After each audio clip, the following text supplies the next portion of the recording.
Jelang pembukaan pusat perbelanjaan di DKI Jakarta pada 15 Juni mendatang, Asosiasi Pengusaha Retail Indonesia pastikan kesehatan dan keselamatan konsumen saat berbelanja menjadi prioritas utama. Berikut perbincangan selengkapnya. Pemerintah DKI Jakarta akan mengizinkan para pengelola pusat perbelanjaan untuk mulai beroperasi pada 15 Juni mendatang. Lantas bagaimana persiapan pada saat pembukaan pusat perbelanjaan tersebut? Saat ini telah bersama saya Ketua Umum Asosiasi Pengusaha Retail Indonesia, Roy Nicholas Made. Halo Pak, apa kabar? Kabar baik, selamat pagi Nurul. Pemerintah DKI Jakarta telah mengizinkan untuk membuka retail non-pangan dan juga pusat perbelanjaan pada 15 Juni nanti. Bagaimana persiapannya Pak sejauh ini? Anggota-anggota retail modern Aprindo di seluruh wilayah Indonesia sudah melakukan berbagai macam persiapan. Dari setelah Lebaran kita sudah adakan pertemuan melalui Zoom meeting dan seterusnya untuk melakukan persiapan dengan serius.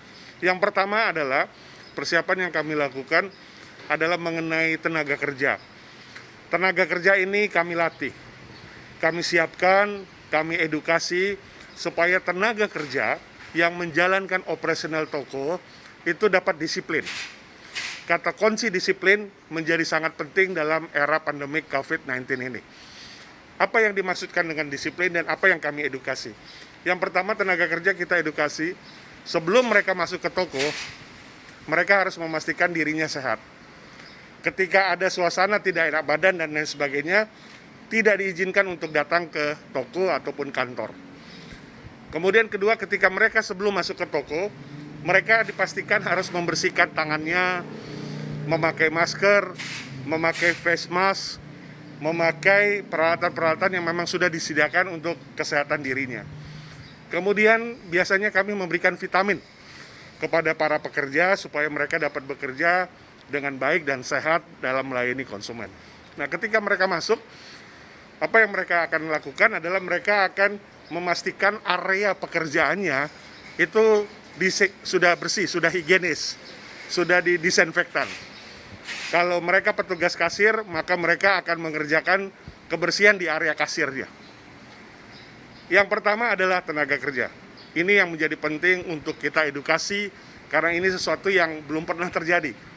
Situasi seperti ini. Kemudian yang kedua yang kami siapkan adalah sarana dan prasarana. Sarana dan prasarana ini sangat penting karena disinilah masyarakat atau konsumen akan berbelanja. Apa yang kami lakukan misalnya disinfektan atau pembersihan terhadap troli, keranjang belanja. Kemudian apa yang kita lakukan, misalnya kita membersihkan AC.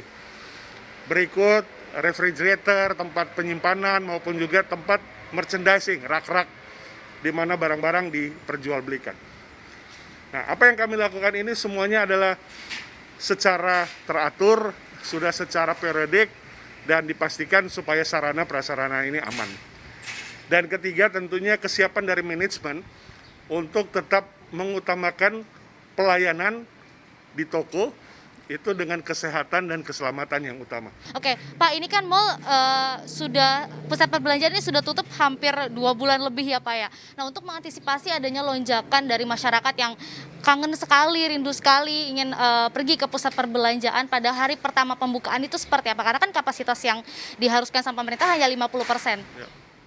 Sudah ada surat edaran Kementerian Perdagangan nomor 12 tahun 2020 yang kami terima minggu lalu, yang juga mengatur bagaimana caranya supaya konsumen ketika masuk itu kami juga memperhitungkan dengan kapasitas luasan daripada mall. Demikian juga kalau yang akan masuk ke retail diminta untuk melalui SE Kementerian Perdagangan ini diminta kita menghitung luasan toko, kemudian hanya 50%-nya yang boleh diisi dari total luasan toko.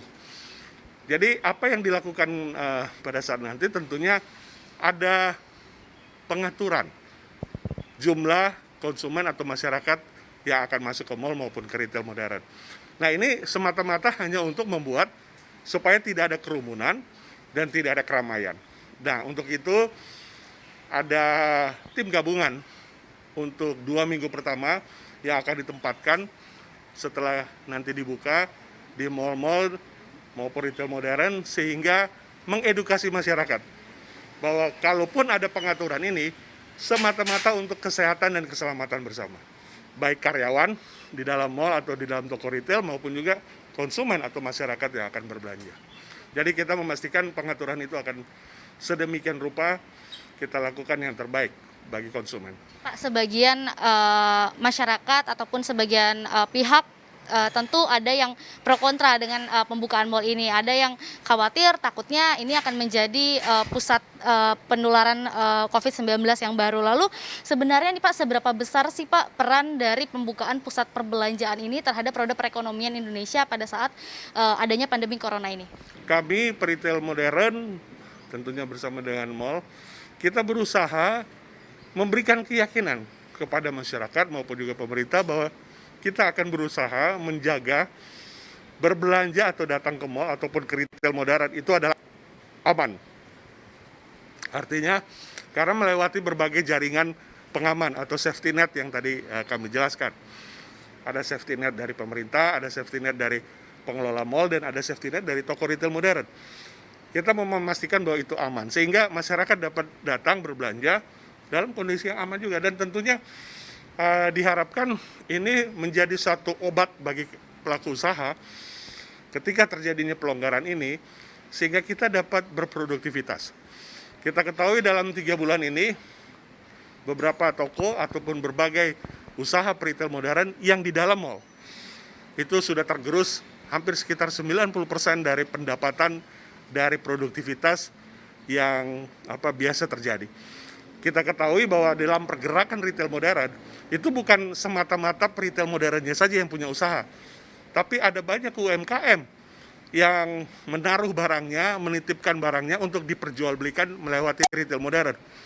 Ada banyak supplier, ada banyak pabrikan yang memproduksi barangnya dan menaruh barangnya di retail modern. Jadi sangat bisa dibayangkan ketika ekonomi tidak bisa bergerak, kita harus tetap menutup, maka akan mengakibatkan multiplier effect kepada UMKM, kepada supplier, dan kepada pabrik-pabrik yang memproduksi barang-barang kebutuhan pokok dan kebutuhan sehari-hari masyarakat. Oleh karenanya kita berharap pembukaan ini adalah bagian yang paralel bersamaan dengan menjaga kesehatan dan keselamatan. Ada target nggak Pak yang akan dicapai dari para pengusaha retail sendiri pada saat pembukaan ini? Karena kan tadi hampir 90% produksi tidak berjalan ya Pak? Ya, targetnya tentunya untuk retail modern di dalam mall dapat recovery walaupun bertahap, karena memang saat ini daya beli juga sedang turun ketika terjadinya karyawan yang dirumahkan, berarti ada pemotongan dan lain sebagainya, sehingga daya beli pasti akan menurun. Tapi kita masih tetap semangat, optimis, karena kita melihat bahwa yang namanya kebutuhan pokok, kebutuhan sehari-hari itu yang tidak bisa terelakkan.